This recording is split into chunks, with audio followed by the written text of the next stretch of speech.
November is National Family Caregivers Month. 1 in 4 Americans is stepping up to help older loved ones with everything from meals to bills.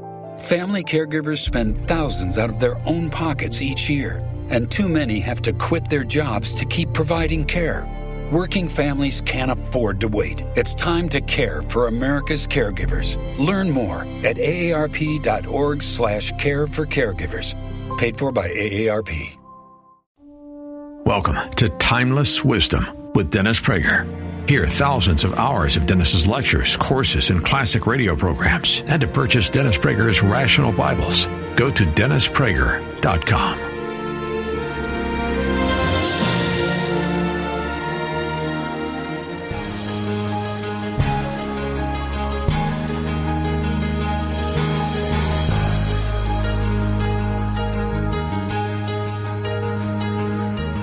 Good evening.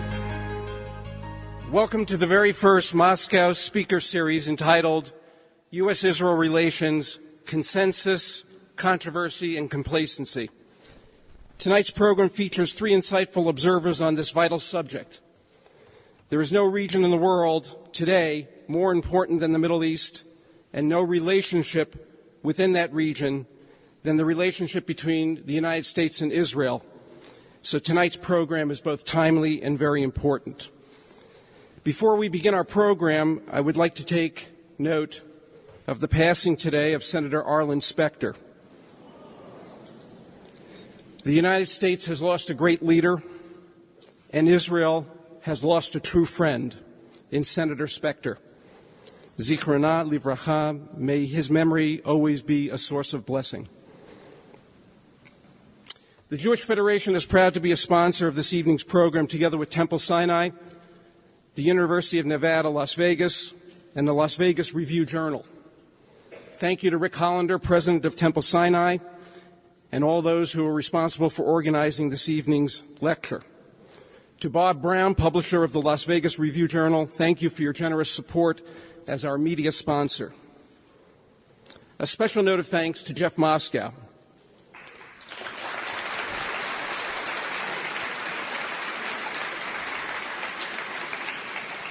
A special note of thanks to Jeff for his vision and his generosity.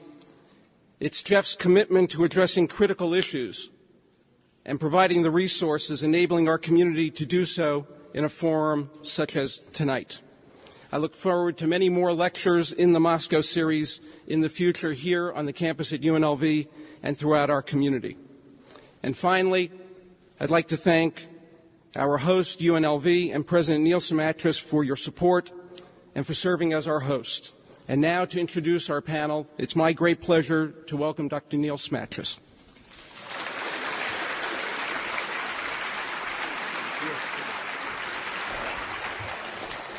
Thank you, Elliot, and welcome. It's a lovely Sunday evening, the best time of the year here in Las Vegas, and I imagine that this gives all of you an opportunity to stroll outside on a beautiful, beautiful evening, and we're so glad that you joined us. Last Tuesday, President Clinton gave a talk for our foundation, and so we've had quite a week. And at his talk, he said, one of the things that isn't happening in America is that we're not sitting down and discussing big things. We're not acting together. We're not solving problems the way we used to. And so it's a real delight for me to be able to welcome all of you here, to at least be able to hear what I hope will be a spirited dialogue about U.S.-Israel relationships. This is, to me, what universities should do. We should convene, and we should discuss, and we should work as a community to make things better. And so I hope you all are here in that spirit. I hope you'll all be informed, and I'm sure that the conversations that we have here, and these are just part of the conversations that we have at the university, will be edifying to all of you. I want to say just especially, and I know Elliot has already thanked him, but the UNLV Foundation is so very proud to host the Moscow Speaker Series. And Jeff, You're doing great, and we're really proud of this series, proud of you, and we wish you great health. This is something special, and I think everybody here, I just ask you to join in with me in a big round of applause, wishing both health and thanks to Jeff.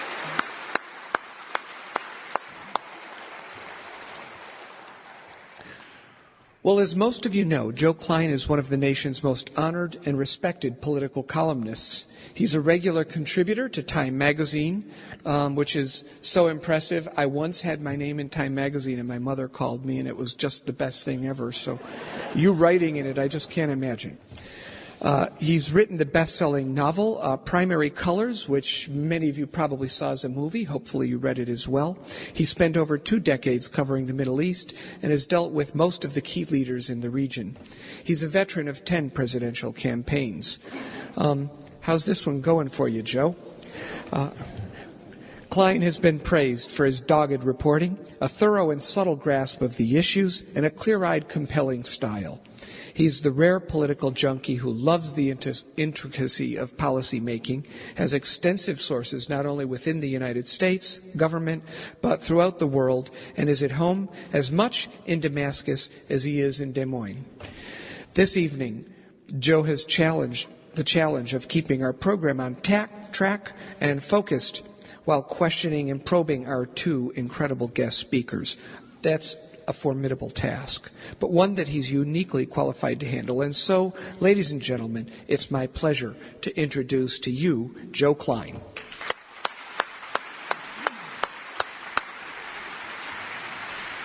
Hi. Thank you, Mr. President.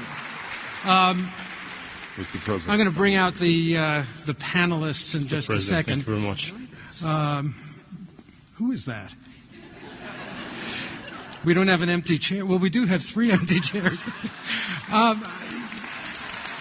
First of all, let me say how happy I am to be here, and I'll tell you a quick story. Back when Ed Koch was mayor of New York, he had a trivial stroke. He said it wasn't trivial to me, but they rushed him to the hospital, and right on his heels came Andrew Stein, who was the city council president, next in line to be mayor. If Koch couldn't perform the functions. And so Ed Koch had his umbilical cord attached to All News Radio all the time. And he heard Andrew Stein saying, Stein went up to see him, and then he came back downstairs, and he said, the mayor is fine, he's just speaking a little bit more slowly than usual. And Ed Koch heard this, and he sent his press secretary, George Arce, down to speak to us and said, the mayor wants you to know that he is fine and that he was speaking a little bit more slowly than usual. But he always speaks a little more slowly than usual when he's speaking to Andrew Stein. And for me, a crowd like this, I spend a lot of my time out in the rest of the country, and sometimes I feel I have to speak a little bit more slowly than usual. But this is home. And so it's really great to be here. I remember at one point, I saw my pal Les Gelb, who was the president of the Council on Foreign Relations, introduce Yitzhak Rabin one day as saying, Yitzhak Rabin was born Sean O'Malley in Kansas City, Missouri. His parents changed his name to Yitzhak Rabin so he would have a future in Israeli politics. So I'm kind of tempted to do that. Avraham Burg served many years as a tumbler at Grossinger's. Dennis Prager was a noted cosmetologist. But actually, these people don't need any introductions. Avraham Burg is the head of the Center for the Renewal of Israeli Democracy and an Israeli politician and peace activist of long standing. Dennis Prager is a nationally renowned conservative talk show host and author. And why don't you guys come out, and I'll tell you what we're going to do. These are the days of... Thank you, Joe. Thank you. Dennis. Avram. Speak slowly.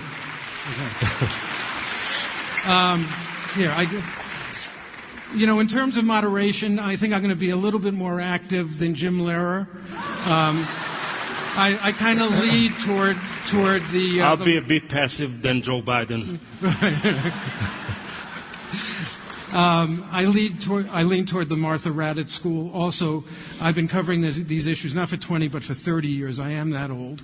And I've covered, I think, every Israeli election and every Israeli war during that period. So I'll be a little bit more active. And we're going to divide this into 3 sections, or pods, as Jim Lehrer. What was he talking about, pods? I mean, this is a really fraught time, as you well know, in the region and here at home. And there are 3 areas that we're going to discuss tonight. There are no ground rules. I will, separate you guys if you start, hammering each other like Howard Berman and his debate partner in Los Angeles a few days ago. But then, after about an hour of this, we'll turn it over to you, and we will ask questions in the polite, time-honored, and very understated way that Jews have been known to do so throughout history. The first area that we're going to talk about is the situation overall in the region. Over the last few years, we've seen momentous changes taking place in the Middle East. We've seen the Arab Spring. We've seen governments fall. We've seen dictators fall. We've seen Iran moving toward the greater enrichment of its uranium stocks and perhaps toward the, activating a nuclear weapon. And we've seen the nations around Israel begin to collapse, like Syria. And I'd open this up by asking, let's start with Avraham, since you live there.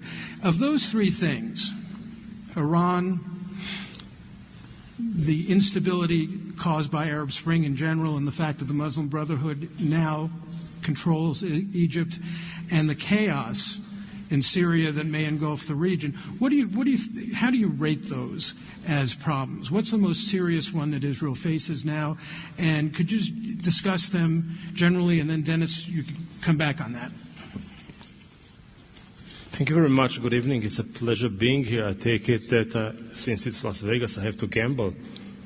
Okay, but... well, just being here is a gamble. Yeah, well, it's a risk. We used to ask my mother, Mom, what are you, an optimist or a pessimist? And she said, of course I'm an optimist. Today is much better than tomorrow. So I have a kind of a different approach to the threats, dangerous problems. I see opportunities. I mean, seeing everything as a shadow, seeing everything as a darkness, well, it's a way of life, but I live a different life. I just come here from Turkey, which was an amazing couple of days in a kind of Erdoganist governmental think tank, speaking about the region, which was a different point of view. I mean, you have Muslims from all over the place talking about what's going on there. And what you feel is, what we see as a big threat, all of a sudden, maybe there is an opportunity there.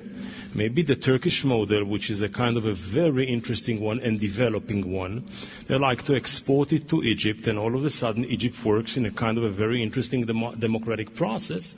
And imagine that the Middle East will have Turkey, Egypt, maybe Syria later, Tunisia and Libya, working under the Turkish model, which is economically very stable and promising. There is a democratic process. It's a different opening to the region. I see it as a window. Iran is no doubt a long-term issue, and still it is open for two different observations. The first one is, you hear rumbles, you hear the elephants walking in the forest. It is not just the students and the Green Revolution of a couple of years ago now, it's the merchants of the bazaar. That's the hardcore economy who really say we're not happy with it. So it means that the international sanctions and the international pressure on Iran works. The second is, as an Israeli, I would like to be more reluctant than most of our political system. We do not have to jump to the head of the line. it should not become an Israeli issue. It is and it should be a world issue. It's an issue for the Muslim neighbors around Iran, from Pakistan on one hand to Egypt and Saudi Arabia and the Gulf on the other hand. It's an issue for the Chinese and the Russians. It's an issue for the Europeans. It's an issue for the Americans. It is an issue for us. I don't like the way our political system across the board jumped to the head of the line and said, it's ours, it's ours, it's ours. Let the world first do what the world has to do, and then we should move onwards. All in all, I will say that yes, a Middle East without a nuclear armament is a better Middle East. Is it possible? There is a big question mark that is never debated and never discussed, and this is Israel, who has a denied arsenal. It's the most official denied arsenal. I think it was President de Gaulle who once said, nothing is official till denied. So this was so many times. It was so many times denied, so it's officially official. This arsenal was an asset for so many years. I'm not at all sure that for the next couple of decades, this nuclear Israeli denied arsenal will be always an asset. Maybe it becomes a liability. Okay, Dennis, why don't you go ahead, and then I'm going to come back, because you really are optimistic, aren't you? Of course, I'm a utopian as well, and a left-winger. Yeah.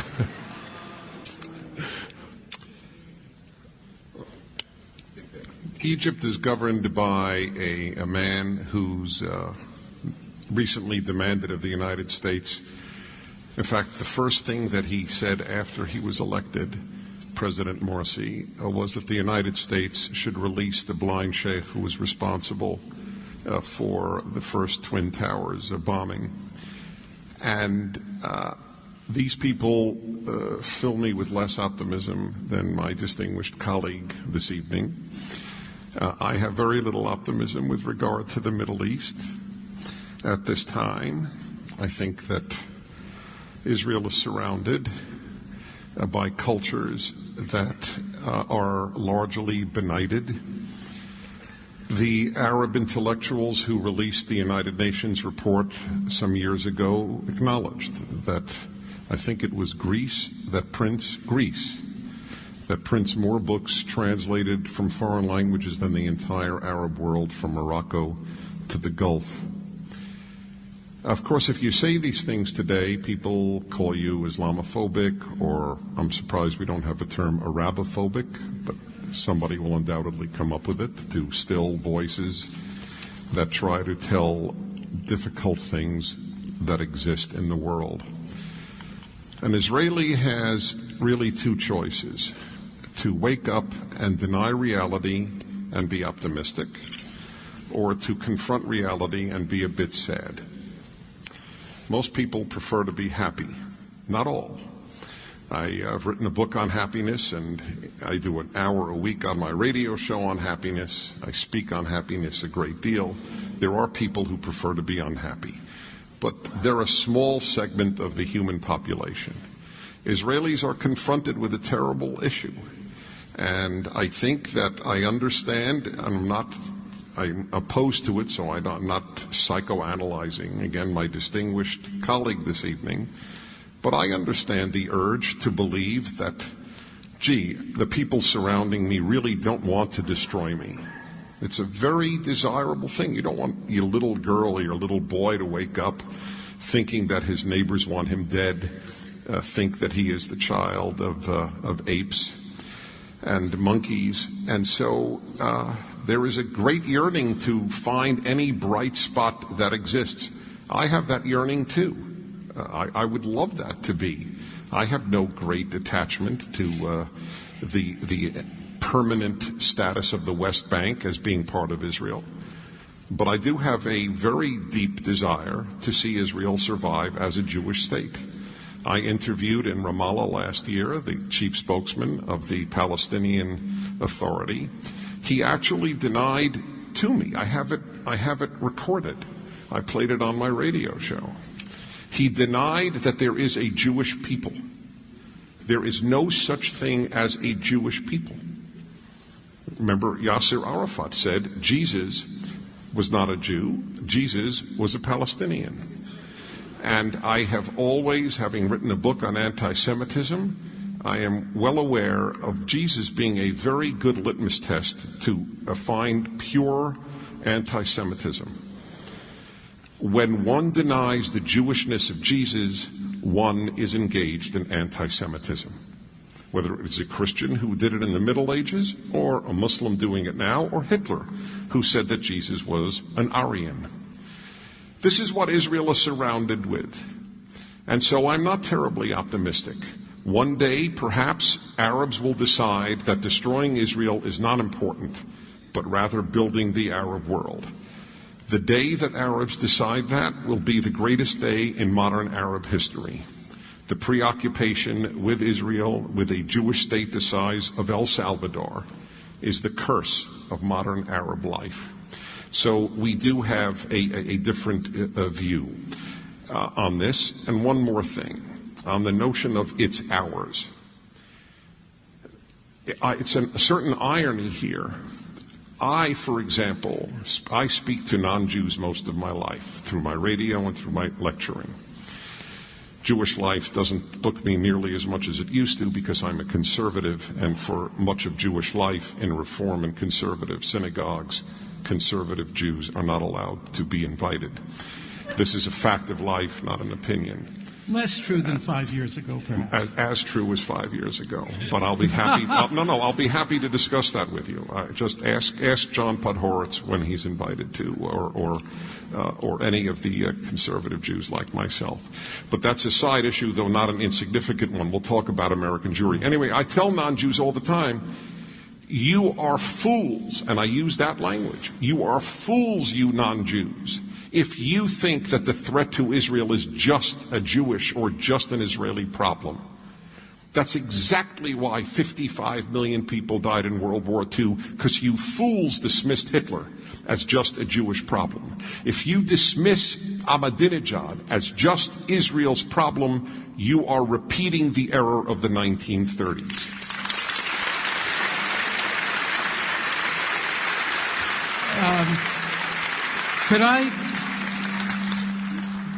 Let me just ask you one quick question, then I want to turn to Avram, because we're not going to be politically correct here, and there is an Arab problem that needs to be discussed. But first, Dennis, you don't actually think that Ahmadinejad has any power, do you? Do I think that he personally has power? No, really, this is an important question. No, it's not an important question. Oh, of course it is. What matters is, no. The leading Ayat Khamenei has power.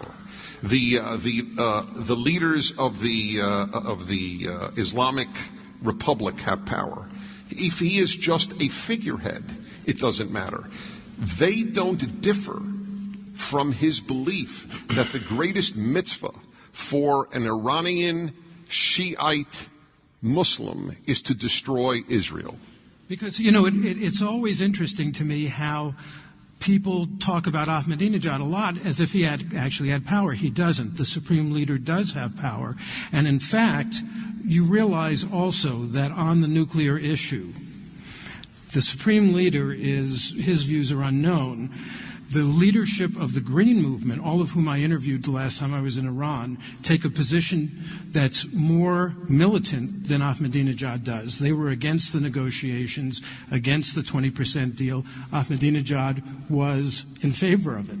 So we're talking about real complexities here, and let's try and keep the Nazis out of it for No. The only reason I brought the Nazis in was to say what I tell non-Jews, that dismissing Jew haters as just the Jews' problem is a foolish, suicidal notion of non-Jews. That's all. That's the only reason I raised that issue.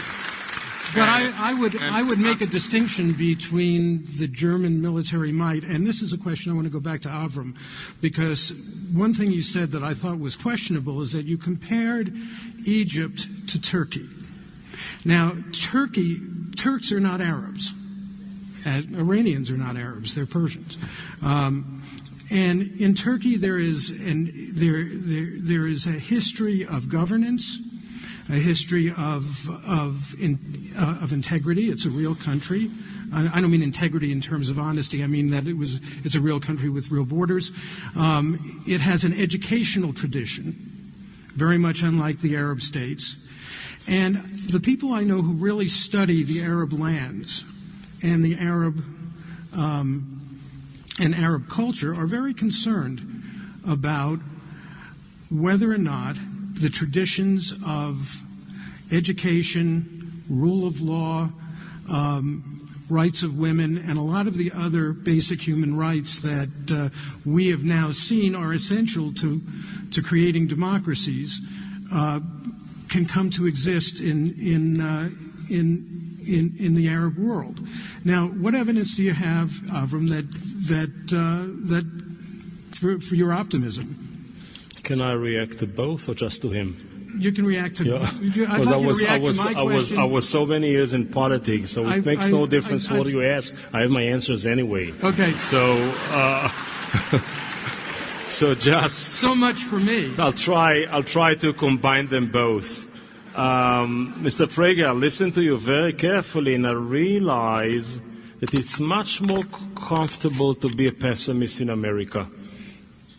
Being a pessimist in Israel is a bit too pessimist, okay?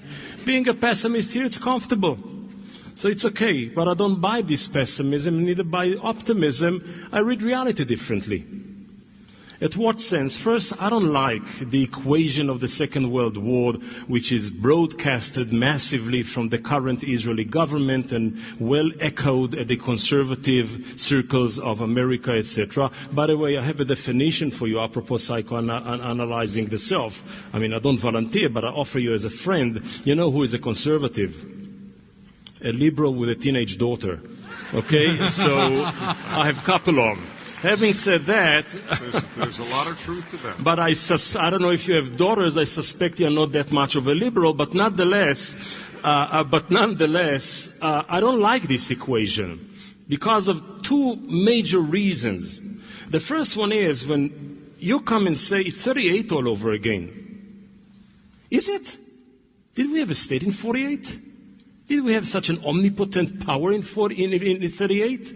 Did we have 209 bombs in 38? Did we have the unequivocal support of the most important powers and superpowers in the world in 38? Did we have even the Catholic Church changing the dogma vis-a-vis the Jews in 38? The answer is no. And therefore it's not 38. And if you say we are 38, you actually say that the entire Zionist endeavor failed.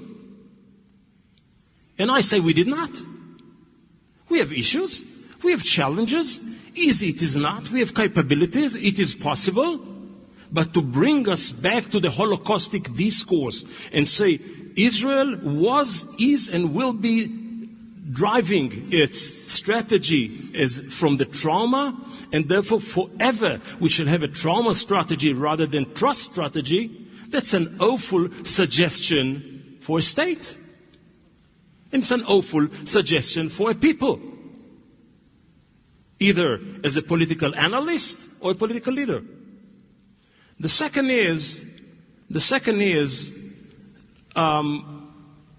Turkey and the Arab world, etc. We don't know. The jury is out. I mean, revolutions are taking longer than a year and a half. So you look into it. You look into it and you say, listen, what do I prefer?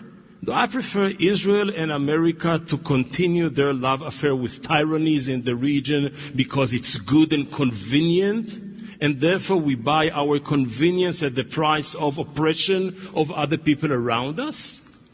Or do we prefer to have difficult but distant relations with our neighbors that part of them and some of them really fought for liberation? I didn't say that Egypt and Turkey are the same, but I know that there is a motivation in Turkey and there is a readiness in Egypt in certain parts to explore potential model for democracies in the Middle East which are not American model democracies. America tried with its conservative, right-wing Republican presidency of George W. Bush to impose the beauty of American democracy on Iraq top-down, and failed because democracies are growing bottom-up. And there are seeds there. And they're growing. And we have to help them. And we have to communicate with them. If you come with power and aggression and say that's the only model in the world, maybe it will not work. There are other models, and the region, as well as other regions outside of the Middle East, see the world as a polycentered world rather than American-centered one or Western-centered one. And we have to listen to it rather than patronizing it. And when I say all of this together, I will say the follows. For me, there are two discussions. The first is about the Israeli strategy. I mean, it's very interesting. You ask, what do you say about, what is your taking about what's going on in the Middle East? And immediately we speak about Israel. The Middle East is not just about Israel. It's about so many other things for the West, for the locals, for the East, for whatever it is. The first is about Israel. When I'll ask you, Joe, tell me, what's the strategy of the state of Israel? You say bombs and submarines and planes and paratroopers and whatever. And I would say, no. That's not a strategy. These are tools. Did Israel ever have, publicly or governmentally level, any discussion about its strategy towards the Middle East, i.e., do we want to have a crusades philosophy, which is high walls around us and totally separated from the area, and that's it? Or do we want to integrate in the region? And what are the prices for each? And what are the tools you need for each? And as long as this discussion doesn't happen, and strategy is military-only consideration, the question is a lame question. Last but not least, we have to get used to the idea that maybe that within the next decade, Israel will not be the only democracy in the Middle East. And we have to get used to the idea that as for now, as much as Israel within the borders of the Green Line is a fantastic democracy, Israel occupies between the Jordan and the Mediterranean the same amount of people, directly and indirectly, that voted under our occupation in the last 45 years, less time technically than individuals in Damascus. Keep it in mind when you speak about being an optimist or a pessimist. For how long can you maintain and support and continue with this kind of an argument when it is a hollow one because you have such an awful problem in the midst of your being? You're making me feel a little bit like Jim Lehrer. I'll shut up. Let's separate these three. Dennis, I'll let you have a rebuttal, and then let's drill down on each one of these three problems. A very interesting thing Avraham Burg here said, it's easy to be pessimistic in America. What you did was, it seems to me, entirely confirm my point about how tough it is to be pessimistic in Israel. That was my whole point. And therefore, you don't want to be pessimistic. You don't want your children to grow up that way. So you have what I believe is a false optimism. But your comment only confirmed for me, not for me, confirmed in terms of logic what I said. I will add that I, in any event, whether it's easy or difficult to be a pessimist in America, I'd like to just say my own policy, my entire life, and my entire life has been very active in Jewish life. I have never believed that American Jews should tell Israel what to do. And You're jumping the gun on the third okay, area. all right, then I won't jump the gun. I'll just say that I hold that for whether there was a left-wing or a right-wing prime minister. If I want to influence Israeli policy, I should make Aliyah. But I will leave that for now. The entire Zionist endeavor failed if Israel is in danger of being destroyed. It's a non sequitur to me.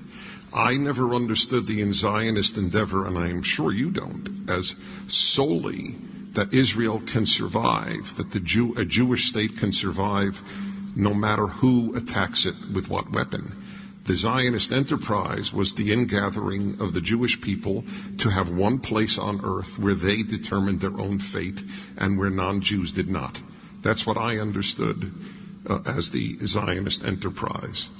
You offered a very interesting duality, either a trust strategy or a trauma strategy. I don't believe in either. I don't trust, and I don't operate from trauma. I try to operate from reality. I prefer a reality strategy to either a trauma strategy or a trust strategy. As regards high walls, sometimes high walls save lives. An American poet said, good fences make good neighbors, or high fences make good neighbors. Good. Unfortunately, while any normal person, Jew or not, would love there not to need to be a barrier, it has saved Israeli lives, and that is not inconsequential to me. I do not want a Middle East without nuclear weapons. I want a Middle East where only Israel has nuclear weapons.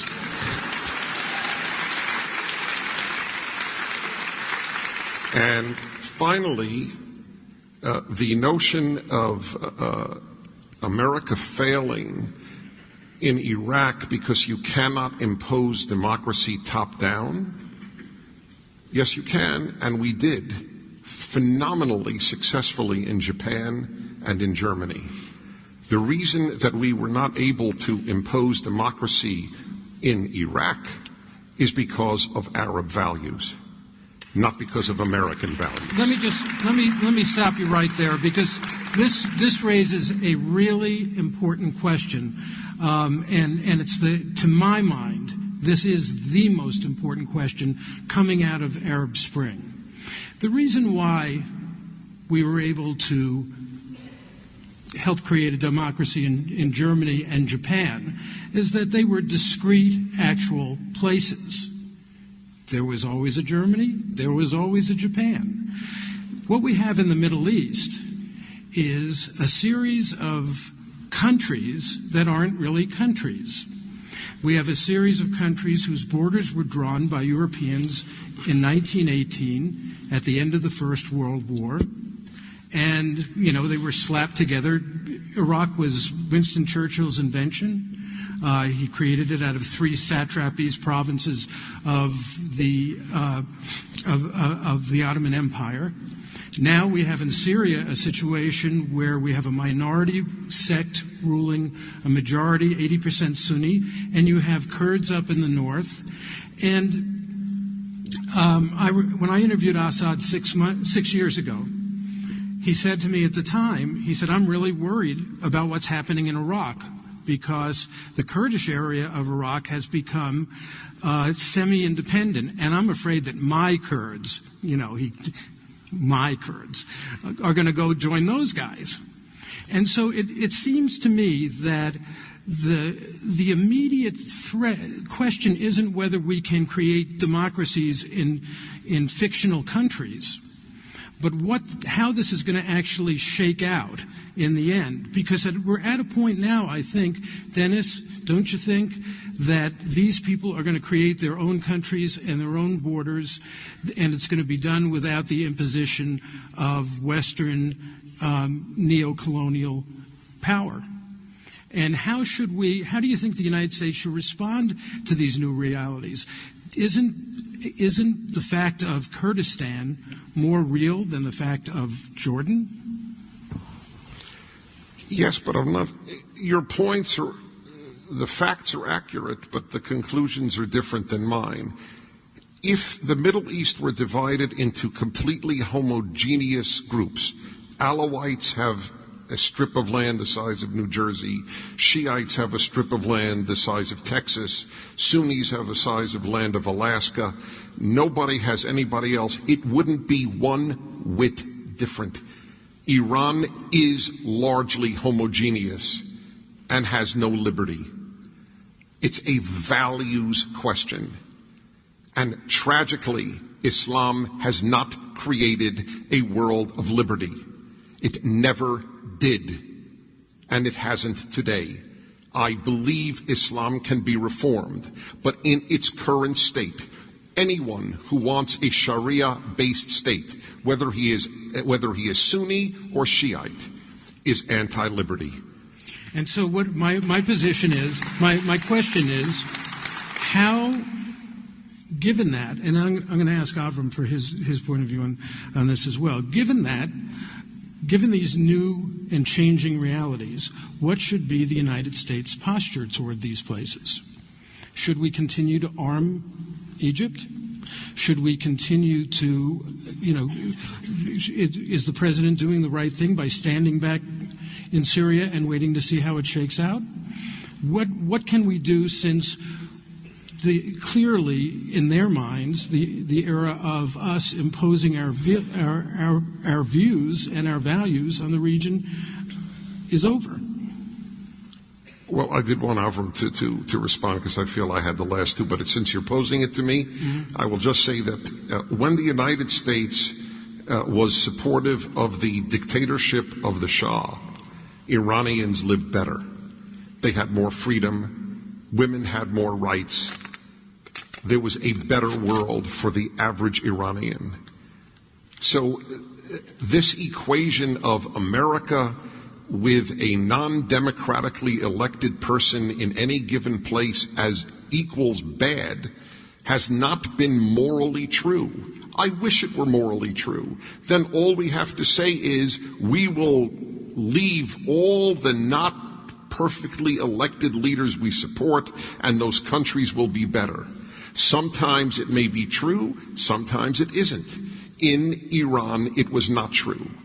It is a tragedy that, to the extent that we could, and I'm not sure we could stop it, but to the extent that we could have stopped it, it is a tragedy for the Iranian people first and foremost that we allowed the Shah to fall to the medieval barbarians who run Iran today.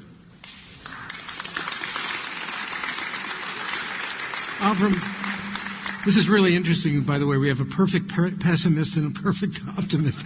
Avraham, what do you think that the United States can do? And do you agree with me that we're about to see some reshuffling of the country lines and the roster of players in the region? I wish the issue was just, a policy decision tomorrow morning, and then we go immediately to implement it, because it sounds that we have a deeper issue here. I mean, if I listen with an innocent ear to Dennis's introduction, it sounds bad.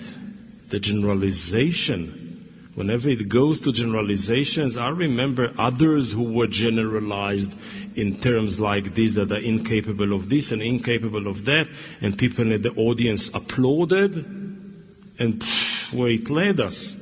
I listened to more fine tunes. And I would say as follows: it was very difficult, and still difficult to certain quarters of Christianity, to accept democracy. When I listen to certain quarters of religious, evangelical, Christian, messianic fundamentalists in America, and their attitude toward democracy and certain values that were supported by Dennis just a minute ago, I say they have no clue what democracy is all about. Give me the Turkish one. Give me the Egyptian one at the Tahrir Square, rather than some of the radio shows and the preachers and the snake dancers around. When I listen, when I know, and this is something I know a little bit more, how difficult it was and is for Judaism and certain quarters within Judaism to merge into democracy, it's a painful, long schlep. I mean, when you go to Williamsburg, when you go to Monsey, when you go to Bnei Brak, when you read the swastikas in Mea Sha'arim in Jerusalem, when you see women exclusion in Beit Shemesh, we have issues. And these people are sitting in the government.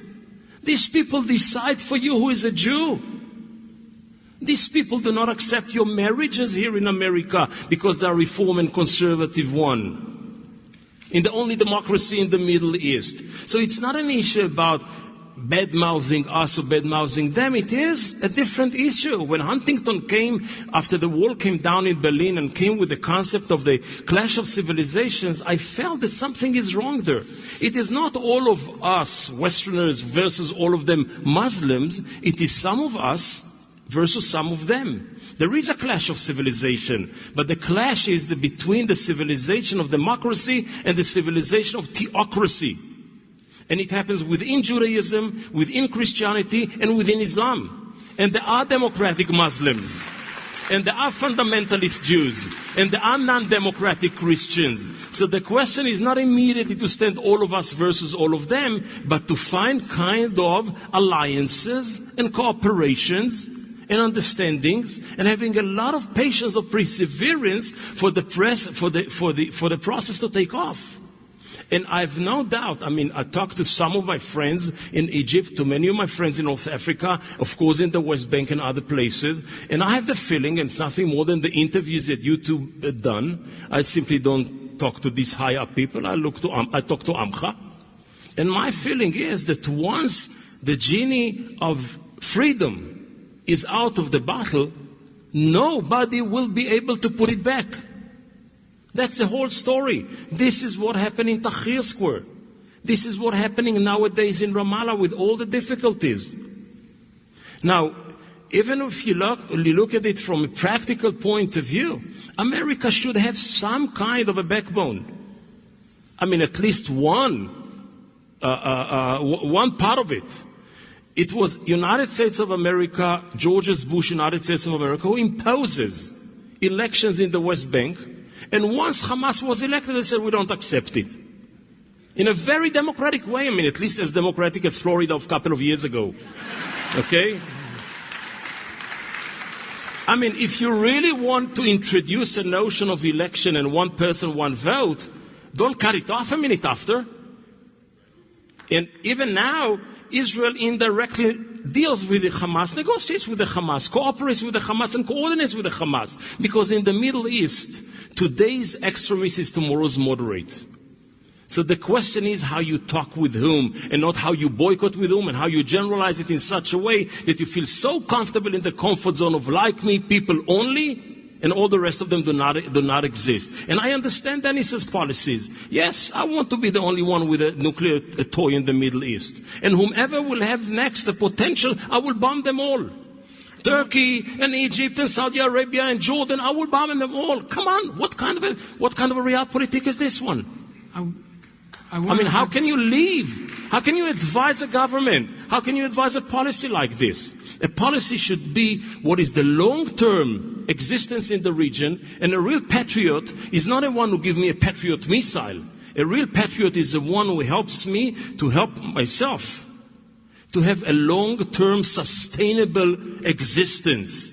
And I'll tell you something. There was an international survey done recently. The Israelis are the 14th in the world in the measure of happiness in the world. The 14th nation in the world in the measure of happiness. The last one to believe that their country will be there in 50 years' time. So today I'm very happy. Tomorrow, oy vey. And I say a real patriot is the one who helps me to be there 50 years' time, rather than having a quick buck of happiness today with missiles and weapons and hating them all. Can I ask, this has been a really wonderful general conversation. But I want to ask a very specific question before we go on to the Middle East peace process. What do each of you think about President Obama's policy toward Iran? Do you think it is succeeding? Do you think it's insufficient? And if you think it's insufficient, what do you think we should be doing? Dennis. I first have to respond to just one point, because I want you to be in charge. I want you to feel in charge. I do. But I'm going to use a very sharp word, and I mean it literally. You heard a libel, L-I-B-E-L, and as one who has spent much of my life fighting anti-Semitism and writing about the blood libel against the Jews in the Middle Ages, where Jews would kill Christian children and use their blood for matzah, you heard a libel of Christians virtually on the same level. And I accuse you of anti-Christian bigotry and ignorance, and in stating that evangelical Christians are not for democracy. That, sir, is a lie. And if you can back it up, I want you to back it up, or, because I don't want to put you on the spot, you said you know more about Israel, and I share your critique of much of Haredi life. I think that there are in our group true theocrats. I agree with you. Not among Christians. It was evangelical Christians, what we now call evangelical Christians, who founded the greatest free country in the world, the United States of America. It is central to Christian theology, central to American Protestant theology, that you separate church and state. They are adamant about it and have been since the founding of this country. So if you would like to offer proof otherwise, go ahead. Now or later? Now. No, because I accused you of a libel against America's evangelical community. First, I'm happy that we agree that some of the Jews are not perfect. Okay, I mean, it's a good thing. Now, the second is, I also accept immediately, automatically, when somebody accuses me or describes me as an ignorant, I accept it. I mean, for sure, there are more I don't know than I know. But somebody who looks at even the political reality of America that has a constitutional definition of a wall of separation between church and state, and you look how this wall becomes lower and lower in the last couple of decades, and you see how the separation. Wait a second. We're against generalizations. Hold on. I love it to feel in Israel. Hold on. I love it. Let me make one correction, Dennis. The United States of America was not founded by evangelicals. Who was it founded by? Such born-again Christians did not exist 200 or 30 years ago. It was founded by people who believed in the European Enlightenment. They were, some of them, like Thomas Jefferson, were just barely Christian. Some of them were deists. Some of them were just Gnostics. And some of them were agnostic.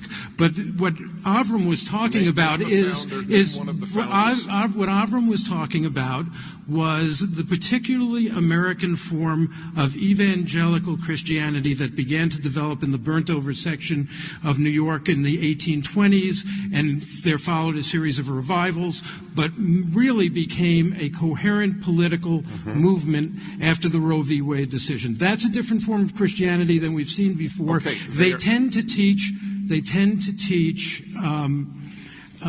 revelation rather than the Beatitudes. And so I find them kind of weird when it comes to Christianity Wait. No religion has any monopoly on weirdness. No, I just want to... We have at least as much weirdness in Judaism as Christians have in Christianity. Absolutely. As That's Mormons. the point. It is not the point at all. Your point was that evangelical Christians are anti-democratic. You have given no example because there is no such example. It's a calumny and a libel unless you provide an example. I will drop it if you say, let's leave it. Okay, I don't want to make a big deal, but it is a big deal if it is not answered. I would expect a Jew to defend Judaism. Let's drop it. No. I want an answer. Give an example of where some of you hate evangelicals. You're bigots. I want to know. And it's a bigotry. It's okay to differ with them. It is not okay to lie about them. All right? We who have been lied about should never lie about other religious groups. Dennis, you've made your point extremely eloquently. Fair enough. Avram, do you have a response? Because I'd really like to go to the Obama administration's policy on Iran. I think the audience would like to hear about this too. So, Avram, yeah? I'll give just a short one. I mean, I don't know what. I mean, I'm too tired to get angry, but or at least jet-lagged.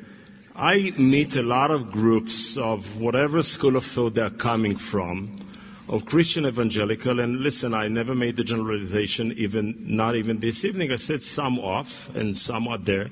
And I see the cooperation, the existential, eschatological, messianic, political, and finance cooperation between extreme right religious Christian elements and extreme right religious nationalist settlers in Israel. How they finance them, how they support them politically, how they enable them to actually perpetuate the occupation with means of theology and means of finance. And it all drawn as if from the shared biblical heritage. If this is what is being drawn from the shared biblical heritage, it is not democratic, it's fundamentalist, and if you ask me, it's not even human. Now, Humanistic, sorry. Okay, we're gonna let it drop there, but I think that as the moderator, I have to say that you haven't provided an answer about American evangelicals and democracy, and comparing Jewish settlers with American evangelicals, kind of like apples and freight trains. But they're coming. We'll get to the settlers in a minute or two. Let me just go back to Obama and Iran. Dennis. Yeah. Dennis, what should Obama do about Iran? Has his policy been successful? Has his policy been successful? Those are two questions. And what should he do if it hasn't? And what would you do? We're getting a lot more questions. I mean, I really feel I have to give you direction, both of you, because it's been... All right. There are two things that I wish he had done differently. One, I wish that he had supported the Green Revolution from the outset. And no one can argue that he did. People argue that he waited a sufficient amount of time. Others say he waited too long. I think he waited too long. The United States of America should be known for a love of liberty. And if there is any chance of the removal of this terrible genocidal regime in Iran from within, that is something we should be pushing. Wait a minute, they've committed genocide where? No, genocide desiring. I should have added the word desiring, because they wish to destroy Israel. Yeah, genocide, okay, a clown up front who uses loose words. But no, this is not loose. I don't know. No. Okay, the destruction of Israel, if we call what has happened in Darfur genocide, and that is a UN word, then I think that if millions of Israeli Jews were killed, then you can use the word. But I don't want to get fixated on the word. If you prefer mass murder, fine. Can we go back Be to that what as it you may, do? I will. I the believe sanctions that working? Okay, there are things so that are the sanctions happening for real right now. I want you to address those. Yes. Well, no. You asked me if I thought his policy was good. I think that he should have supported the Green Revolution. I think there needs to be a radio-free Iran, just as there was a radio-free Europe. I think we should be bombarding Iran with other messages, with counter messages. I'm not sure that you would even oppose that. I'm not speaking for you, obviously, but I don't know if we would even have a difference. Hey, Dennis, did you ever hear of BBC Persia? Yes, okay, don't start me on the BBC. Okay? No, but BBC Persia... Okay, all right, if BBC Persia is functioning as a radio... You asked what America should do. BBC is not run by America. So I'm answering on behalf of... The voice of America is not the powerful voice for liberty that it once was. And in any event, we should have supported the Green Revolution. We should be doing everything to undermine the regime from within. That is possible to be done. I'm sorry? Don't you think we are? I don't think we are. You heard of Stuxnet, right? Yes, but Stuxnet was Israeli and we think American. And nobody has ever assumed responsibility. I've heard from my sources, both Israeli and Americans, say that on the... No, you got to let me finish here occasionally. That the level of intelligence cooperation between the United States and Israel right now is unprecedented. It isn't just Stuxnet, folks. There are other computer viruses. There are even viruses that enable us to be inside their computers, so we will know if they ever decide to actually start building a bomb. And just from a fact-based perspective, I was in Iran during the Green Revolution. It was the first time in 20 years I had to run from the cops, the besieged in this case. And let me say to you this, that of those million people in the streets, along with me, most of them have very mixed feelings about the United States. they believe that we provided the chemical precursors for the mustard gas that Saddam Hussein used to create 100,000 of the 1 million casualties that Iran took during that war. Rockets rained down on Tehran. The other thing is this, that in Iran there's a proud history and a real paranoia about Western involvement. And I can promise you, if the president had spoken up passionately at that point, it would have given the supreme leader leave to consider all the people in the streets traitors and kill them in droves. And so this was an act of prudence, sort of like George H.W. Bush not going to the Berlin Wall because he didn't want to rub the Russians' nose in it. He wanted to make a deal for United Germany. Now, I asked you about the sanctions. You think they're working? Well, I don't have a good answer on whether they're working. And by the way, I thought your comments were right on. I think that there is a lot of ambivalence in Iran vis-a-vis the United States. And I think that part of the reason is what you said. And as Kissinger said at the time, unfortunately, when Iran fought Iraq, they should both lose. It would be like Stalin fighting Hitler, and who do you root for? I mean, in the final analysis. I can't, really, no, I can't. No, it's not. No, okay, you can't. You can't tell me what analogies I can't use. No, you don't have to use them, but I'm allowed to use them. But look, when massive evil fights massive evil, I am using the example of massive evil fighting massive evil that most people can relate to. Somehow, I think that the people who went into the streets in Tehran on the night of 9/11 out of sympathy for our dead are not massive evil. They're just people. The mass of people in both these countries are just people. I didn't say that they're evil. The massive Russians were not evil, and the massive Germans were not evil. It's a pointless point. The regimes do evil. But the people are not evil is irrelevant. I know that. Why would you root for war, period? Why would I root for war, period? Because I'll tell you why. Because sometimes, unlike the bumper sticker, sometimes tragically, in this very, very difficult world we live in, where evil can triumph, war is the answer. Tragically. I wish it weren't. Because Auschwitz was liberated by soldiers, not peace activists. Okay? That's why. And therefore, sometimes war is a good thing. I don't understand the question. And I'd agree with you. But in that case, what was accomplished by that war? The only thing that was accomplished by that war was that hundreds and hundreds of thousands of innocent people were killed, and millions of soldiers on both sides were wounded or chemical victims of the war. It did nothing to advance the course of humanity or the cause of freedom. But you and I are now debating, and I want to get back to Avram. What's your position? I enjoy it. What Avram? I wish you both to lose. Okay.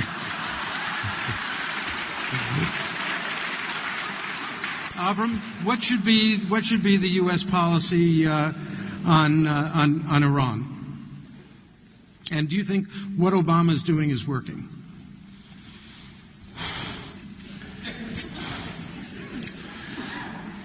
I agree with Dennis about the Green Revolution. The potential was out there in the street, and there should be a better communication between the West and it. Just a kind of anecdotal anecdote. I have a couple of friends, I can say many, let's say 24 of friends who are Iranians in exile, that their partners in life, with their husbands or wife, are commuting. Mm-hmm. So 4 of them were in the streets during the Green Revolution, and we tweeted each other. And it was an amazing experience to hear from them in the street. As you said, they're human beings. They're friends of mine. When it's outside of that, we're going there. We are hopeful.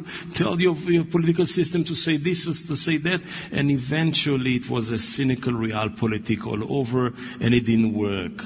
So I really agree that it should have been supported much more massively. Now that, as I mentioned earlier, that the merchants of the traders and the merchants of the bazaar are already joining forces with the economy, there is a new potential. I hope we won't miss it. Whom should we not miss?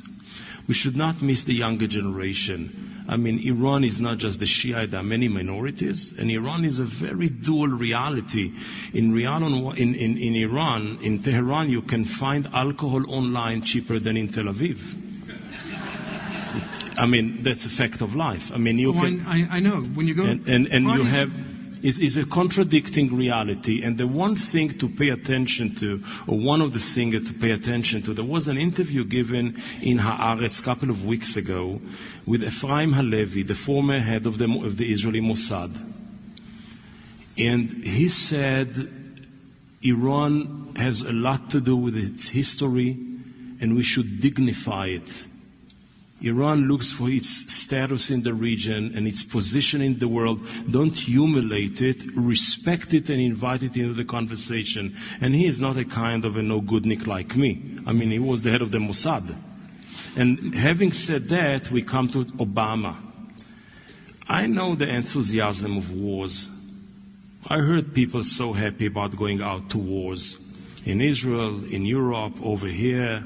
The first day of the war is a very exciting one. The last one is a little bit, I don't remember many wars that ended up so good. And as I think I'm the only one, maybe I'm the only one on this panel who participated in few, and my children do a little bit of it, I'll be a little bit more reluctant when I use the tool of war. Leave it for last, and even then be very careful. Now, what I expect President Obama to do is to redo and accompany with deeds his Cairo speech.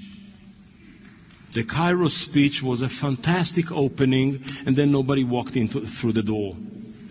And it's about time, if he will be re-elected, if and when he will be re-elected, to reopen the whole issue of America and the non-American realities.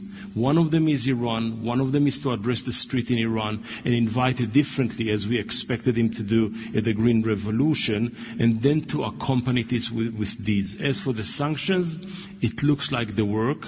As for the hidden world that all you know about, I only read about it in the paper, so it's not hidden anymore, so what do I know? We're going on here. Let me combine two questions, because I would like to have at least a little time for Q&A, and we've been going on. But let me ask you in general about the peace process. Process we have. Process you have, Process peace we you have. don't. Yeah. But the question is it too late for a two-state solution? Number one. I'll go to Avraham first with this. Mm-hmm. And number two, what should America's role be in this process? And question three is... How many is two? Listen, I'm Jewish. Come on. It's this kind of two. Okay. And the third question, I think, is inherent in the second, and it's the one that Dennis really wants to talk about, and that is, what should be the role of American Jewry in this absolutely fraught situation? I'll go for the first two, and then maybe I'll agree or rebuttal about Dennis's third one. For years I thought that since the horns of both sides, the Israeli and Palestinians, are so locked, we need an external responsible adult to come and to get involved. I don't see in the near future, any responsible adult ready to walk into the region, neither the Europeans nor the Americans. So it's about us. So what is it about us? The formula of the two-state solution, it's not an eternal one. It is not a one to stay there forever. And my feeling is that its days are numbered. Mm-hmm. Some say it expired already. To be replaced by what? That's a very good question. Chaos, the continuation of the ongoing status quo, occupation, discrimination, one-state solution with discrimination against 50% of the population like we have today, or a one-state solution, or federation, or I don't know. But not two-state solution, because it looks like there is no readiness to go about it, and it will not wait there forever. Having said that, there is one consideration that should be the Israeli consideration. I take it that many of you have been to the region, and you know how you eat falafel in the region. When I was a little boy, you gave 5 shekels to the falafel vendor, and he gave you a pita falafel, a done deal. Some balls into it, some salad, some tahina, go away, boy, next one, please. Today, it's a free market. It's a Milton Friedman of the falafel. So you have a free salad bar, and everybody loads whatever he can into the pita. Okay, now I'm an Israeli. I'm not a sucker. It's for free. I put a heap like this, 10 times the size of the pita. I don't care that half of it is on the floor, as long as it's for free. Now, every Israeli would like to have 3 falafel balls into his pizza or her pizza, or his pita. I'd like to have the greater land, the biblical promise, the greater land of Israel for me and for me only. I'd like to have a total, absolute, comprehensive democracy. And I would like to preserve the Jewish nature and mainly the Jewish majority of the state of Israel. Now, it doesn't work. If you want to have a total democracy, you either have to give up on the greater land of Israel or to give up about the Jewish character of the state of Israel. If you want to keep the greater land of Israel, you have to give up either democracy or the Jewish nature of the state of Israel. So strategically speaking, we have to give up one falafel bowl. Which one will it be? Which one will it be? For many years, Israeli leaders from right and from left, right, it started with Menachem Begin, at the Camp David, who understood that he has to do something about the national rights of the Palestinians, of the land of Israel, continued with Shamir in Madrid, and ended up in Oslo and all of its offsprings, said we give up the greater land of Israel in order that within the Green Line we should have a good, solid democracy, Jewish majority, and the character with a Jewish character. In the last couple of years, under Netanyahu's government, it looks like the greater land of Israel has a higher value than all the others. And therefore you see a de facto annexation and a de facto expansion of the presence of Israel at the West Bank. So much so, and I don't know why it passed so unnoticed. Recently I read somewhere that 16 intelligence organizations of the American intelligence community issued a report about the post-existence of the State of Israel in the Middle East. In the year 2020, in 20 years' time or whatever, among the things they mentioned that would bring about the disappearance of the State of Israel is the 700, I take it including Jerusalem, settlers in the occupied territories. And it opens up with a statement by no other than a conservative like Henry Kissinger, who says Israel will not be around at the year 2022. This is a wow. I don't understand why strategically and politically and existentially nobody paid attention to it, but this is the issue. It's the very existence of the State of Israel in the eyes of its own citizens, in the eyes of the region, and in the eyes of the Americans, which is the backbone of Israel. So the future of the peace process depends a lot about the understanding of the Israeli masses as well as the Israeli leadership. What is the real key or highway to a sustainable long-term Israel in the region? If we don't pay attention to it, we just continue as is, it's the end of the state of Israel the way we know it. What would replace it? The jury is out. Dennis? It will probably surprise many of you, and perhaps you certainly. I largely agree. I want a Jewish state, and I want a democracy, and I have no desire for a Jewish state to have half of its population people who are not Jewish, who have no intention of assimilating into that state as people assimilate into the United States and take on an American identity. The difference between us is not in what we want in this regard. I would like 2 states. It's who we blame. That's our difference, I think. I blame the Palestinians, and you blame Israel, or you blame both. I blame the Palestinians 99%. They were given the chance to have their own state and decided that it was preferable to blow up Jewish children in pizza parlors. That is from Bill Clinton, not a conservative.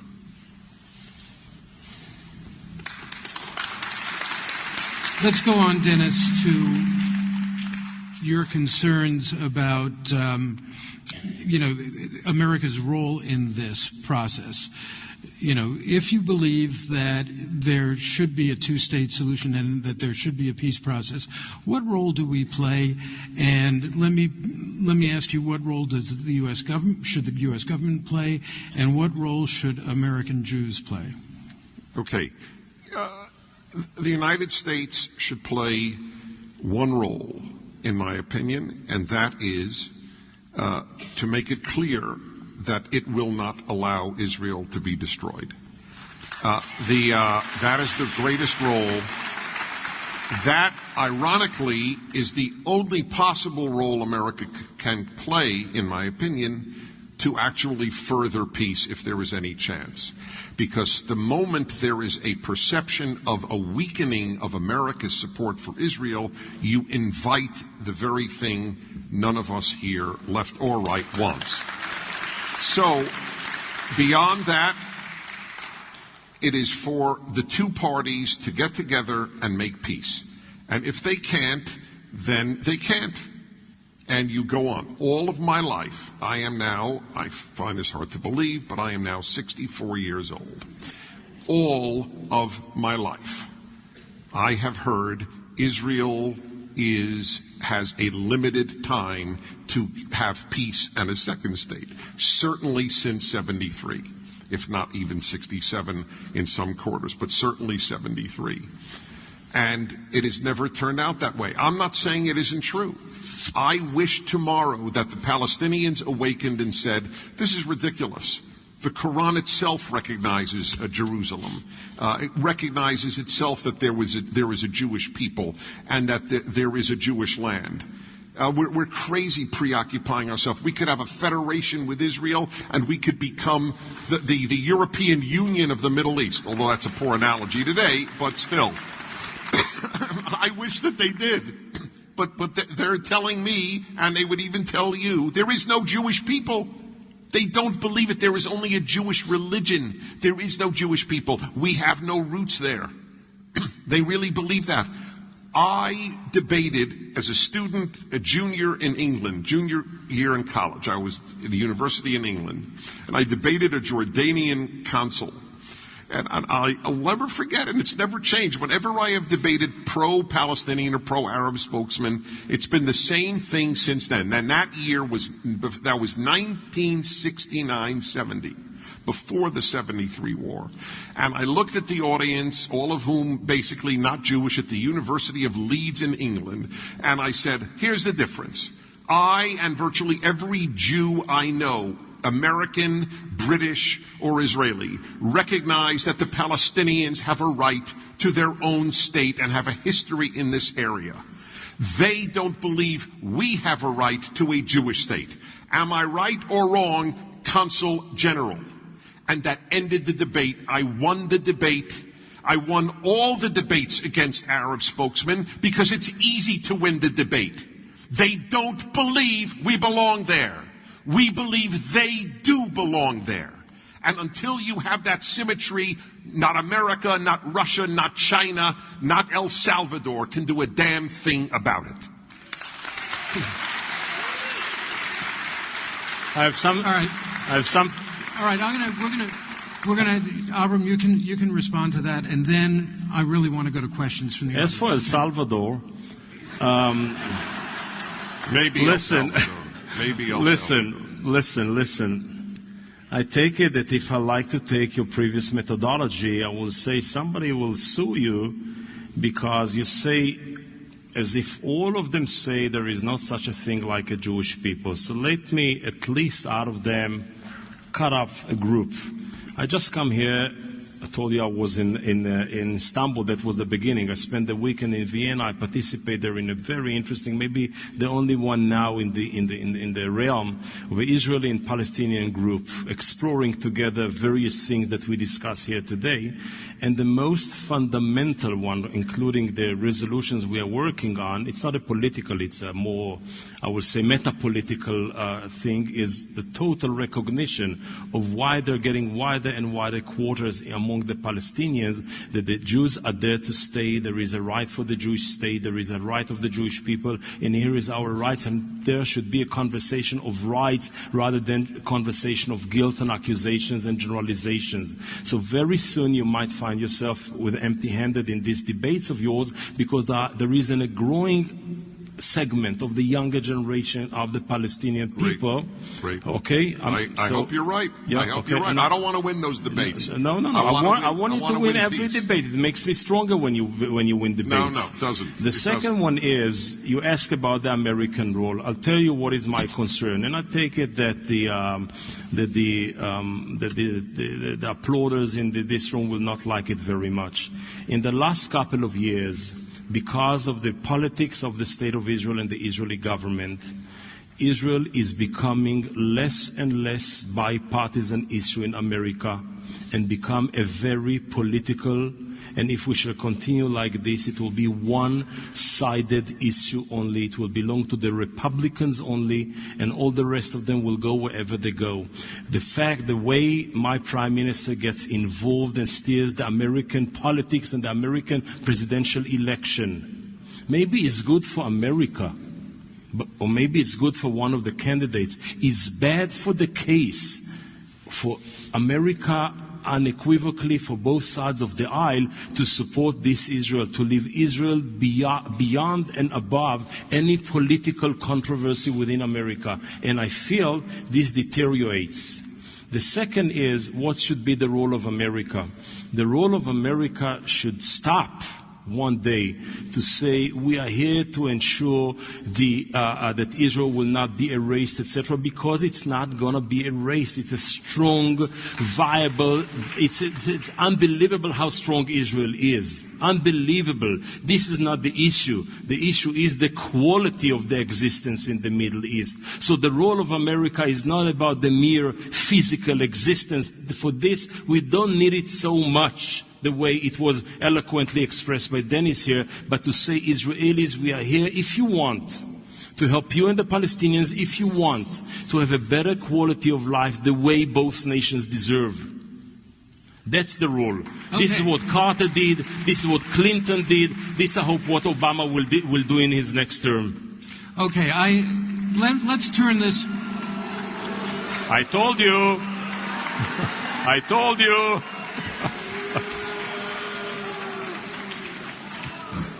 I can tell that 70% of American Jews will vote Democrats. Yes. Can I just say, I'm going to make a statement about this, and then we're going to go to questions. I want you to know that I've never seen a foreign leader of any country involve himself as directly and in as partisan fashion in an American presidential campaign as Bibi Netanyahu did a month ago. Give an example. That is, I have never, ever... How did he do that? How did he do that? Yeah, how did he do that? By saying that there needs to be a red line in Israel? And now he's saying that, saying that the America needs to, by criticizing the president, he criticized the president in the Oval Office last March, and Mitt Romney goes around saying that President Obama wants to throw Israel under the bus. He says that President Obama's position on Israel is a return to the 1967 borders. Period. That's a lie. It's not a lie. President Obama has never said that. Wait a second. You're being very impolite. What President Obama has said is that he favors a return to the 1967 borders with mutually agreed upon land swaps. That has been the position of the United States president since Richard Nixon. It is also the position of the Netanyahu government. But Bibi doesn't like the fact that the president tried to take a different position than he took on the expansion of the settlements, and so therefore he has involved himself in our campaign in a way that I feel isn't in Israel's best interest in the long term. But that's just me. Let's go to questions. All right, it is. Let's go. Wait a You're second. right. I'm not going to. All right. Let's go to questions. All right. Let's go to questions. Okay, let me stand up so I can see you. Do we have microphones here? I think we have a microphone on the left, microphone on my right. If you want to ask a question, go over there. I'm sure you have no questions.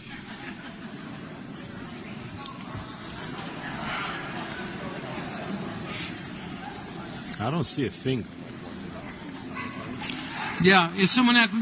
Yes, Chief.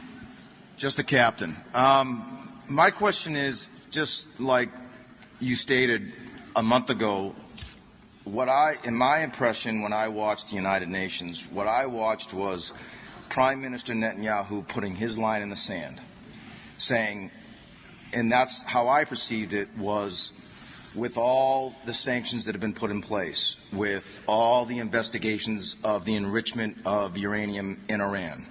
Obviously, Iran is of the greatest concern to our state of Israel. Do you believe, for both speakers, do you believe that is actually a line in the sand for Prime Minister Netanyahu to basically place a warning saying if they receive intelligence that they are that close to that enrichment of uranium to provide a nuclear weapon, that it's not going to matter what anybody else thinks, that they're going to act? And that's what's going to happen. Do you believe that was the impression that he was giving? Or do you believe that it was another type of tactic? You're talking about Netanyahu's statement at the UN. I was talking about his statement before the UN. Okay. When he made the red line statement and criticized Hillary Clinton. Yes. I just want to make a note before I answer that specifically, that I believe it was in the mainstream media. I get all my news from mainstream media, so no one should ever say on my show or anywhere that I got it from a conservative source. The mainstream media reported just last week, I don't recall which newspaper, I wish I did, that a great majority of Israelis do not trust this president. Now, it's either, you don't have to agree with the majority of Israelis. Look, the majority of American Jews do trust this president, and the majority of Israeli Jews do not trust this president. Israel has elected democratically its prime minister who speaks in the name of the majority of Israelis. Now, you could say they're fools, that in fact Barack Obama is the greatest friend that Israel has ever had, as these two gentlemen believe. I don't. Wait a second. Whoa. You said that we never had such collaboration with Israel, that he has taken no steps. No. You don't like that I'm repeating you. No, I don't like that you're extrapolating. I said, by the way, I have been trying to find out unsuccessfully why President Obama hasn't seen fit to go to Israel over the last 4 years. Oh, but is that not important? Saying that is very important. Oh. But saying that is not the same as reporting a fact, which is reported to me by CIA and Mossad, that the level of cooperation between Israeli and American intelligence is the greatest that it has ever been. Okay. Listen. Okay. If you have CIA and Mossad connections, you're beyond my knowledge, and I can't argue. Thanks. All I know is why doesn't that fact impress Israelis? Dennis, just please answer. Why doesn't that fact impress Israelis? Of course, their lives are at stake. I will tell you. Listen, I was for many years the Speaker of the Israeli Parliament. It was an easier experience than tonight. Okay, I mean. It was. I take that as a compliment. That's a real thing. But having said that, I want to correct one thing only. There are many people around the world, around the entire world, and many people around Israel who believe that every 4 years, 264 million Americans are going to the ballot box in order to elect the best president for Israel. Well, this is not the case. Okay? It's your president. Now, the president should be first, the good president for Israel is first one who is a good president for America, and second, a president who is well respected and a good leader of the free world. These are the only two criteria of who is a good president for Israel. Now, of course, living in our little shtetl, with all the enemies around, okay, we look at the poritz in order to see, is it good for Yidden or schlecht for Yidden? But is it a relevant question? The answer is definitely no. Could I inject a bit of reality here? We are now, time is up. Let's ignore that and keep going. Question over here. Yeah, thank you. First, I just want to challenge you about Iran and that the Shah was so great. I mean, remember that the CIA overthrew a democracy in Iran, the government of Mossadegh in the 50s, that brought the Shah, in 54, whatever, that brought the Shah into power. So to say that there either wasn't democracy and that the Shah was so great, remember that was a coup that the CIA supported. You can't go back to Shah and say that was so good without acknowledging that we actually brought him to power.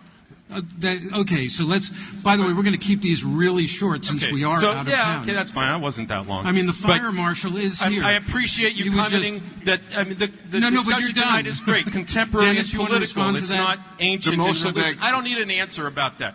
Okay, doesn't I'm sorry. One moment. Listen, if you don't need an answer, don't make the statement. Well, wait. Okay. All right. Fair enough. It's okay. Should we go to the next one? That was a prelude. Yeah, let's go to the next one. Oh, wait a minute. Why did Tabah fail then? And that's a question about U.S. policy, and I think that was unfair. I didn't know as long as that. What did what? No, you were perfectly appropriate. You don't have to, even though you differ with me. What was your question? Well, I don't feel like the United States has actually been an honest broker. And I don't think that's not a question. That's a statement. No. I don't mind saying, on behalf of me, I don't mind statements as long as they're brief. I do. Okay. I do, and I'm running the show. You're right. Okay, you're right. I want to hear. You think you do. Okay, let's have a question over here. One question. The Palestinian population is growing at 4.7% per year, which means it doubles in about 15 years. Egyptian population is growing about 3% a year, which means it doubles in 23 years. I don't see survival of Israel. I have 6 children. You see children? I try to rebuttal, okay? Okay. But if the population grows, it doubles at that doubling time, and then to the math right, 69 years, it'd be 8 times as many Palestinians as there is presently. I cannot see the future of Israel when you have 8 times the Palestinians and 3.5 times the Egyptians in 50 years or thereabouts. And Israel will fail. Comments? Anybody want to respond to that? Everybody's promising Israel's death. You're a greater prophet than I. What can I say, or any of us up here? The Palestinian birth rate is in fact diminishing rather substantially. The Israeli birth rate is higher than it was about 20 years ago. I don't make any predictions. I wish that there were peace tomorrow. I wish there were territorial compromise. The vast majority of Israelis would like territorial compromise. Their opponents want Israel dead. The fact that some of their opponents. Yes, no. The opponents. Some of their opponents, Salam Fayyad doesn't want Israel dead. It doesn't matter. You folks meet these elites who have no clout. Okay? It doesn't matter who you meet in Ankara. It means nothing. The fact is Erdogan is a nemesis to Israel. That's a fact. When this thing, I've been told this my whole life since I was at the Russian Institute at Columbia University and the Middle East Institute at Columbia University studying Arabic and Russian.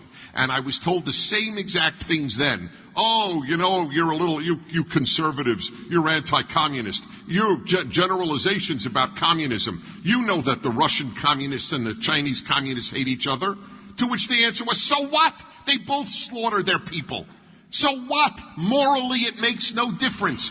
These meetings you have with the elite, it's like Tom Friedman who wrote this great column at Tahrir Square. Look at this. This is the iPhone revolution. Bullshit. It was an Islamist revolution. Hey.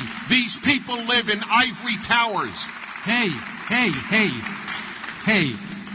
I don't know who you're talking about here, but if you're talking about me, you got the wrong fella.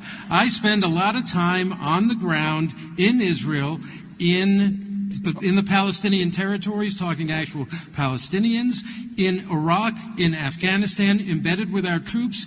I've also seen combat, Dr. Burg, and I will tell you this, that more often than not, these wars are started by leaders who want to portray the people who are not part of their country as somehow less than human.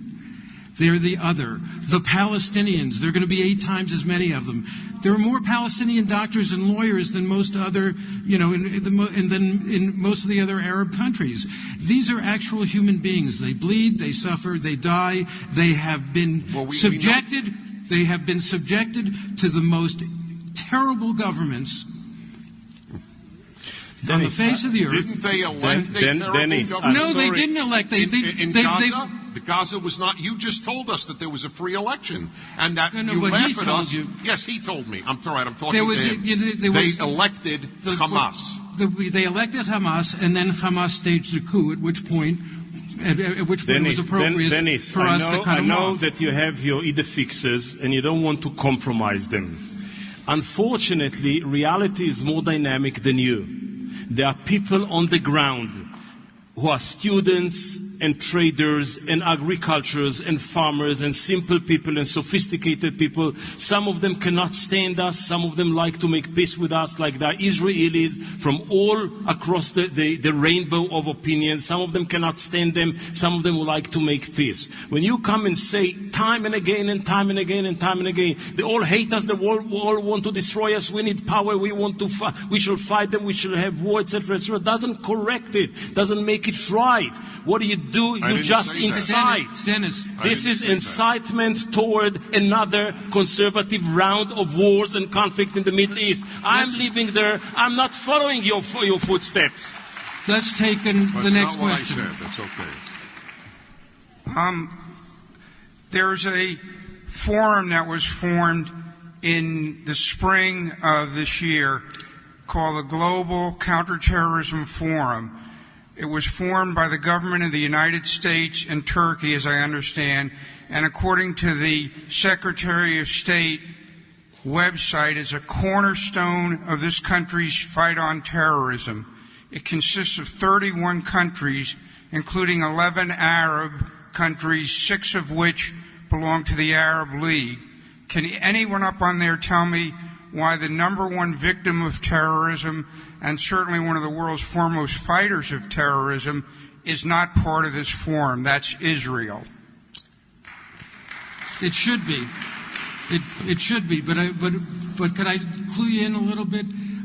This forum is a fig leaf. It's meaningless. The fight against terrorism is being conducted by U.S. drones, U.S. Special Forces, CIA, Mossad to a certain extent, and we're doing pretty well. What about Libya? We're doing, there are going to be, my son is a diplomat. And he has served in difficult embassies. He was chief of staff in the Baghdad embassy 3 years ago. And he will, what? Wait a second. What do you mean, what about New York? 9 of my neighbors didn't come home that night. What are you talking about? What are you talking about? I'm saying that since 9/11, we have gotten very good at fighting these people and defeating them. We're not going to win every single time. We lost on 9/11 in Libya. But we have made major progress, and they haven't come here again, and when they've tried to, we've stopped them, right? But by the way, I do believe they will succeed at some point. It's an ongoing situation, and it's going to be the reality of our lives for the rest of the time that we live our lives. And the question is, how do you minimize this? I think that we've done a very successful job, starting with George W. Bush, with the exception of his war in Iraq, which most of the U.S. military opposed, and now with President Obama in limiting the damage the terrorists will do. But they're out there, and they're going to strike, so they did succeed that one time in Libya. Next question. If you believe that the majority of Israelis want to have peace, how do you explain the continuous failure of the left in Israel? In my institute, I'm chairing a new think tank in Jerusalem, which I established. We ran a survey about positions rather than political voting patterns. So the political blocs in Israel are still more or less the same on every issue, economic, peace process, church and state, you name it. But the political representation of the center-left crashed. And it crashed because of many, many reasons. Some of them has to do with the way we are being perceived, and some of them has to do with content. The way we're being perceived A, as arrogant, and B, as incompetent. Now, nobody votes for somebody who is either arrogant or patronizing or looks incompetent. Then deep inside, we must go to a point, and this is when El Barak came back from the second Camp David, the year 2000 or so, and he said there is no partner, which could not be the role of the captain of the flagship of the center-left peace camp. If there is no partner, produce one. If there is no partner, change the partnership. Do something about it. You can never give hope. He actually paved the road for a decade and a half almost, of a no-partnership strategy of the State of Israel, which is not a case. I mean, Joe here mentioned Fayyad, and part of the security of the State of Israel today is because of the policing and military services and organs of the Palestinians rather than just of the Israelis. So something dramatic is happening their side, but we don't see it because Israel, thanks to the former leader of the Labour Party and the left, works under the assumption there is no leadership, and it will take a long, long time to restore this kind of a damage. When you wrap it all, I think that it all should come to a discussion which never really happened in Israel, who is a patriot. And today it looks that the one who introduces more fear to the hearts of the people controls the fear. So now we are about politics of fear. And everything is about fear. Iran is a fear. Demography is a fear. Economic is about fear. Everything is about fear. And we did not succeed to come again after Rabin assassination with an alternative, pragmatic, here and now, realistic politics of alternative to fear. That's, I think, the reason. Let's take one or two more questions, and then, Jeff, it's amazing to me that Jeff Moscow, are you... Only one more question? Over here. Okay. Well, then he's next.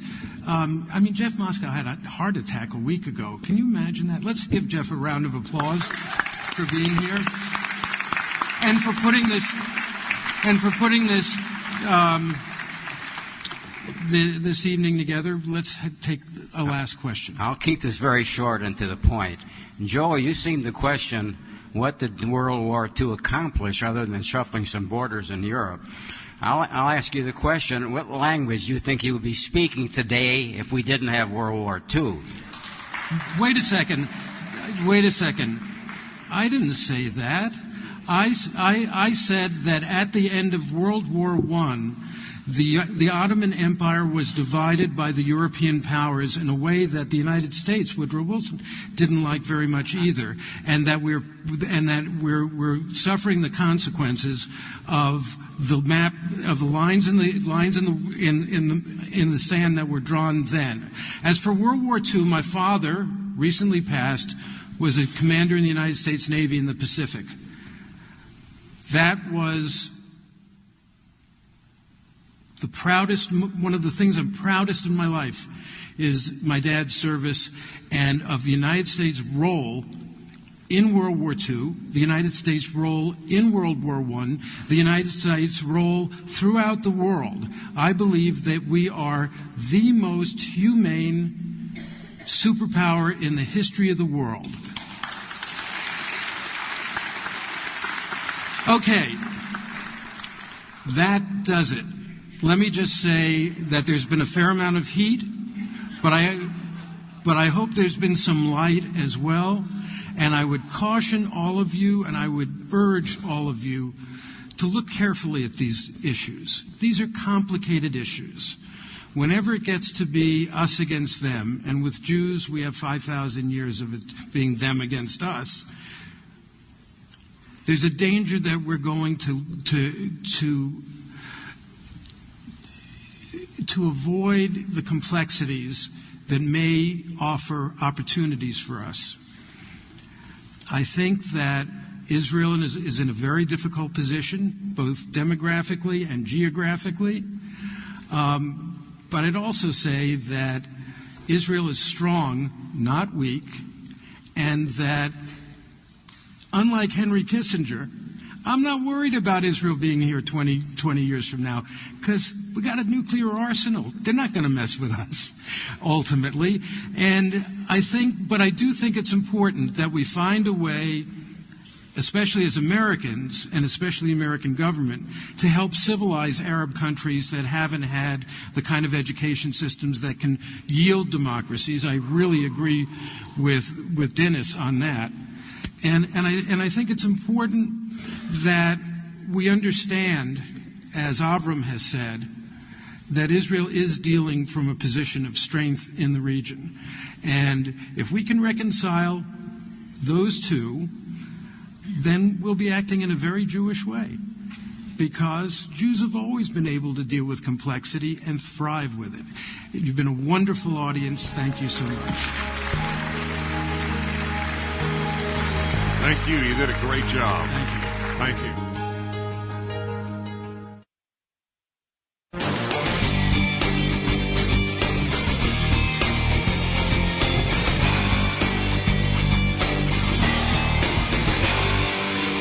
This has been Timeless Wisdom with Dennis Prager.